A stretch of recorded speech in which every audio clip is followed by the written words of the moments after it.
Sending a child off to college is stressful enough for parents, and this year there's the added layer of the ongoing pandemic. Local financial advisor Brad Allen of Drake and Associates here to help calm some of those nerves with the checklist for college students and their families. Good morning. Good morning. How are you? Great. So let's get to it. It is, to say the least, a stressful time. You know, it's a unique year this year, and a lot of campuses are seeing drastic changes, and they're trying to be as proactive as possible by doing temperature checks and social distancing and all these kind of things. But we don't know what it exactly looks like going forward. If there are spikes in COVID cases, does that mean that these colleges go to more of a hybrid model, or do they go all online? So we don't know exactly what that looks like yet. But before each school year, no matter if there's a pandemic or not, there are some important measures that families should take to really start preparing for their kid going to school. So the first one is always going to be remember your legal paperwork. And when we talk about legal paperwork, a lot of folks think about older folks who are getting close to retirement, their estate planning, they want powers of attorneys, those kind of things.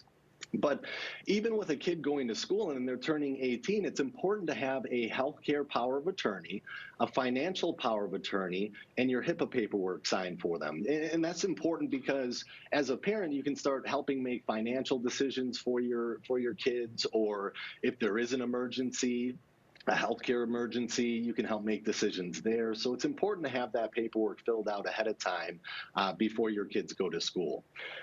Number two is going to be staying on top of debt. We talk about debt every time we come on, and debt is one of the biggest things, whether you're in retirement or you're working or you're a kid who's coming out of college and you have this student loan debt. Student loan debt is one of the highest debts out there. The average baby boomer and Gen Xer has about $30,000 worth of student loan debt.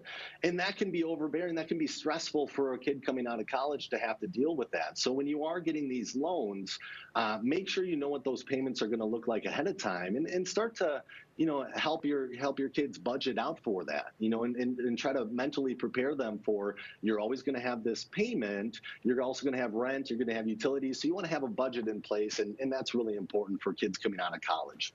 And then finally, the COVID-19 changes, trying to keep up with some of these changes that they're making. Congress is going back and forth on a new stimulus package. What does that look like? We're not sure yet. Democrats have proposed extending a second round of stimulus payments to college students who did not receive one in the spring. So if you do receive $600 or $1,200, depending on what that number is, maybe that's money you can throw at some of the debt that you have and start to pay that down just a little bit quicker. Federal aid, they extended or they got rid of the payments for the federal aid up until September, but that's next month. So unless they extend it, those payments are going to start again, and you have to be prepared for that. So again, it comes down to budgeting. It comes down to making sure you know what's coming up next. That can be easier said than done, but these are the things to start thinking about. Brad Allen, thank you so much. And it's just a reminder. It's like when you go to college, you really are stepping into adulthood, and that includes your finances. Start off smart, and you'll be so much happier way after college. All right. Have a great day. Thank you. You too.